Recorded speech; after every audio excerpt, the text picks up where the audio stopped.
I'm Jessica Peresta, host of the Elementary Music Teacher Podcast, a part of the Education Podcast Network. Shows on the network are individually owned and opinions expressed may not reflect others. Find other interesting education podcasts at edupodcastnetwork.com.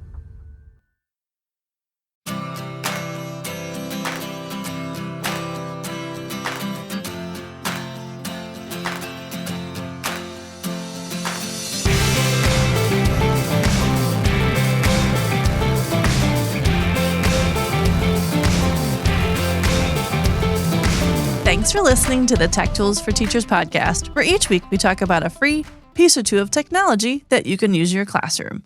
I'm your host, Shannon Martin. I'm a middle school teacher, technology and instructional coach for my district. And I'm her producer and husband, Fuzz Martin, and I think my puns are hysterical, but usually they're catastrophic. Wow. Yeah. That's pretty amazing. That is. You set it up easy this week because we have a tool that has, it's called Pink Cat. Cat puns are so easy.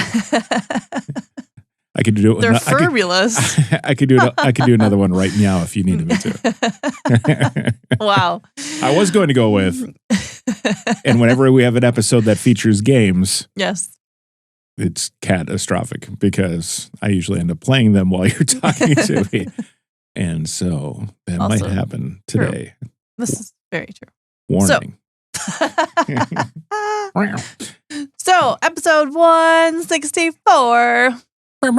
We are moving through the school year. So, episode 164. We are in November already. I don't know where September and October went, but we are here. Yeah. And November is fabulously going to move very quickly, I think. Yeah, well, with Thanksgiving here in the U.S. and just all the holidays coming up and here we go. Breaks and all the fun things. Buckle up. I will note for anybody who's not in Wisconsin listening, which is many of my listeners, we had snow. Oh, yeah. Last week. On Halloween. Already. Got 3 inches. Yeah. And I will also point out right now, because it's Wisconsin, there is no snow. And we don't even need jackets outside right now. So there's that. Yeah. By the way, for our friends who listen, that's 7.62 centimeters of snow. Nice. Thank you. Yes. So with all of that, we're going to talk about some games this week. So there's a couple of teachers that I work with on a regular basis that are working on creating some new choice boards for their students.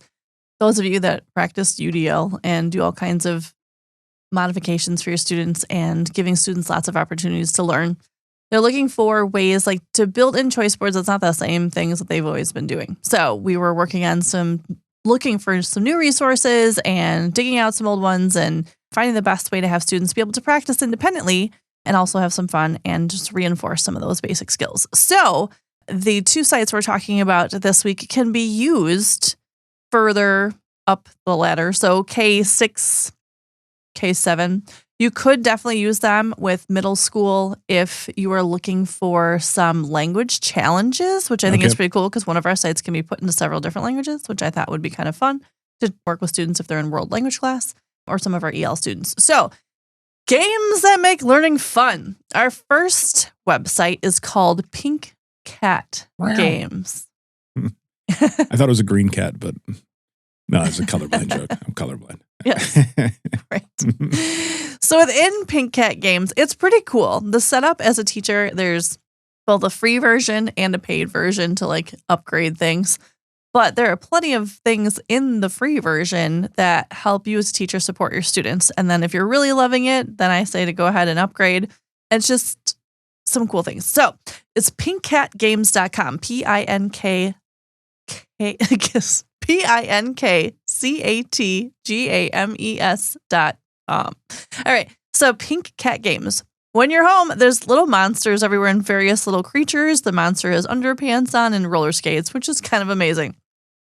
So in Pink Cat Games, what you can do is you can have kids just go in and play so they can go ahead and just choose from featured lessons that are already there, which is an option.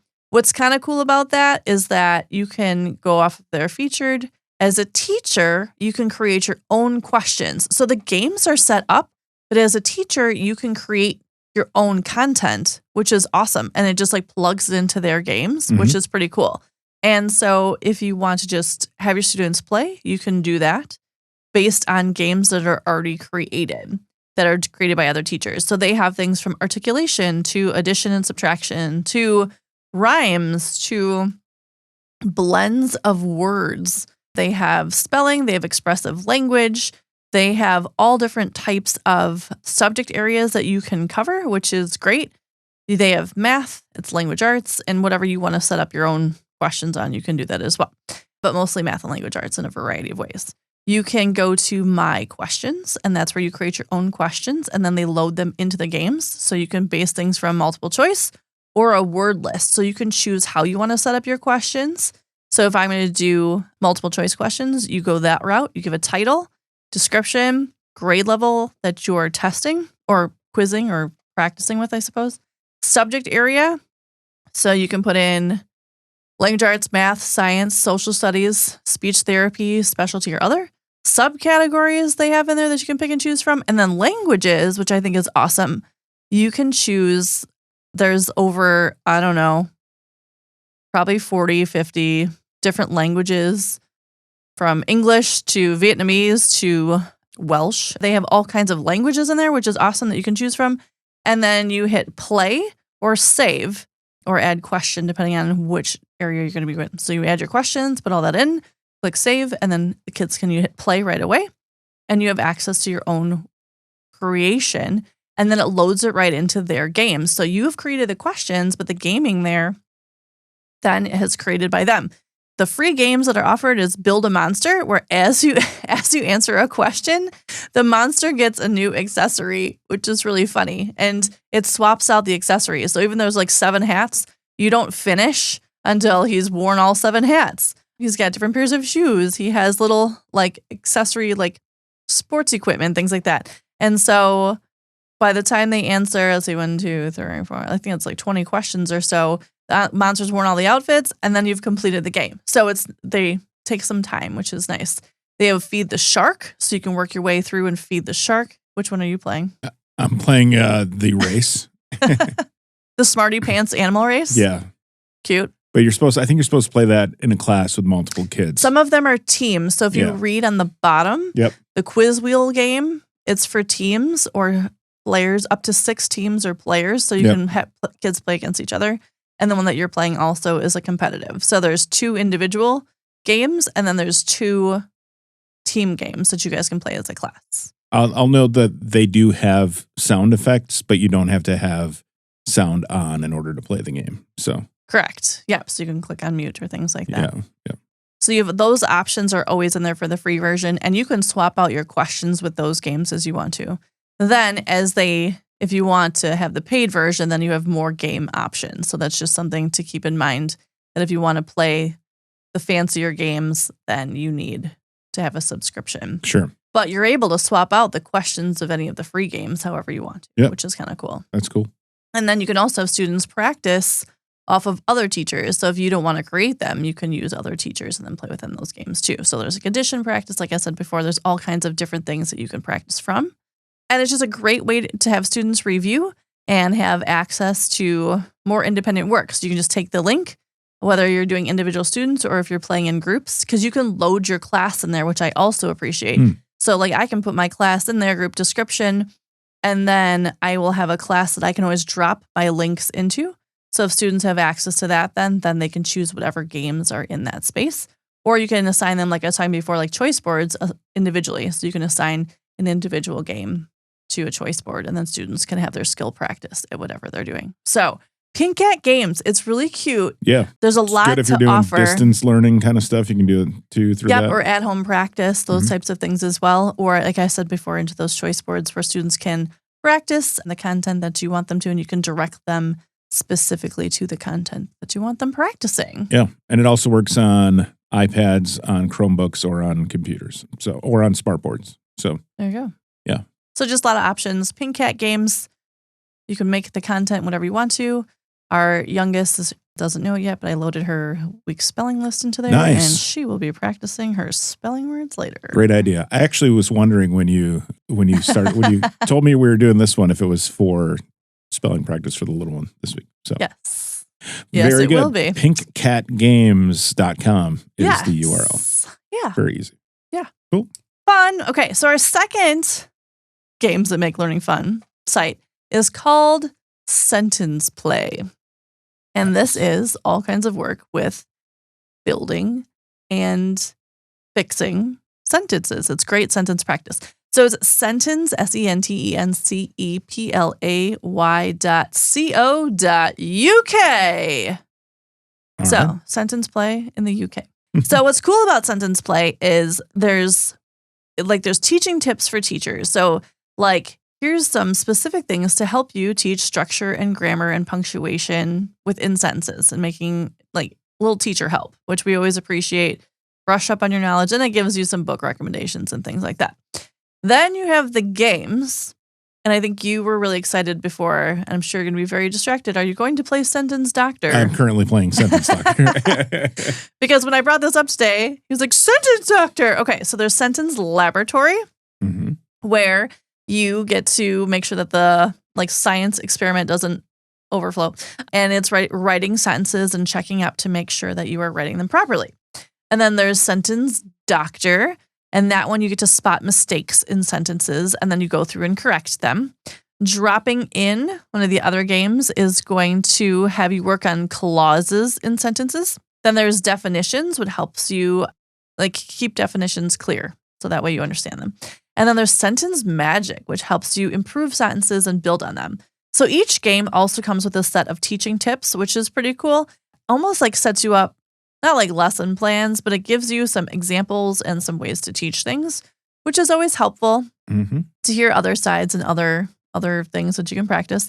Or you can just assign students Sentence Doctor, and then you click on it and you drop that right into your choice board so students can practice doing that. Or again, you can do it as a whole class on the smartboard or that type of thing.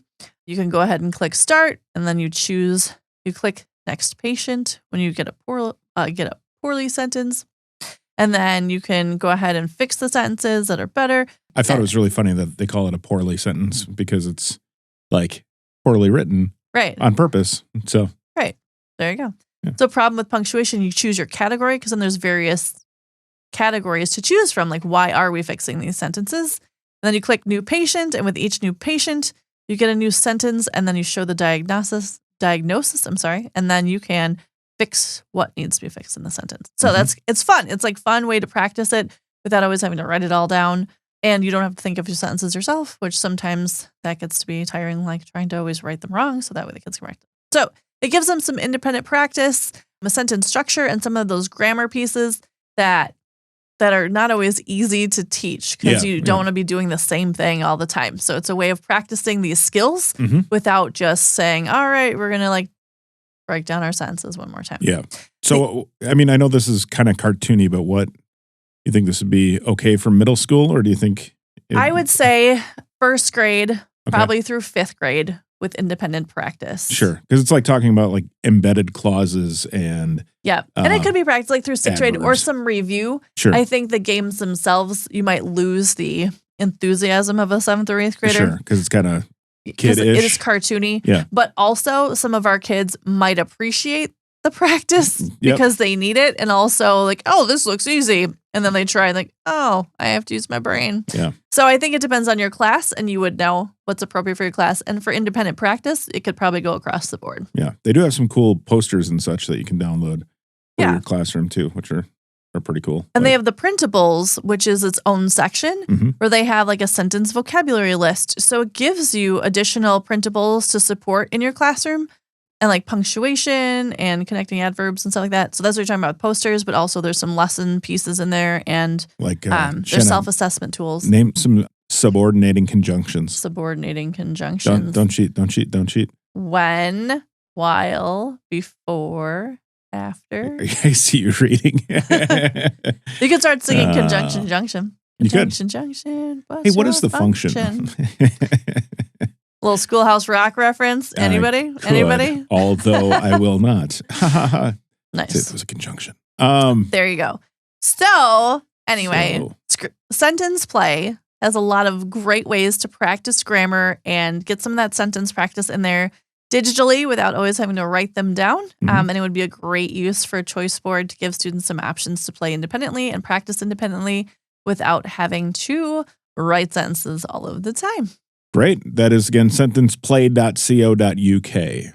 Well, there you And go. we'll link to both those in the show notes, Ta-da. which is the description. For those of you who are like, hey, I'm not like a podcast head, what is the show note? The show note is the description of this episode, which you can look at in your, Apple Podcasts or Google Podcasts or Spotify, wherever you are. There you go. Or on smartandwi.com. Ta-da. I went in my podcast zone. Smash that follow button and... Oh my goodness. So anyway, thanks for tuning in. This has been the Tech Tools for Teachers podcast. If you ever have any questions, you can find me on the app formerly known as Twitter, X, at SmartInWI, or on Threads, or on Facebook. And if you want to get more information on the links to the technology discussed in this episode, you can visit smartandwi.com. If you'd like to support the show, please consider buying me a coffee or two. Visit buymeacoffee.com/smartandwi or visit smartandwi.com and click on that cute little purple coffee cup. Your donations help keep the show going. And don't you forget, if you're looking for holiday presents, smartandwi.com is a cute little shopping list. The ideas and opinions discussed on this podcast and the Smart and WI website are those of the author Shannon Martin and not of her employer. Prior to using any of the technologies that we've discussed, please consult with your employer regulations. This podcast offers no guarantee that these tools will work for you as described, but we sure hope they do. We'll talk to you next time right here on the Tech Tools for Teachers podcast.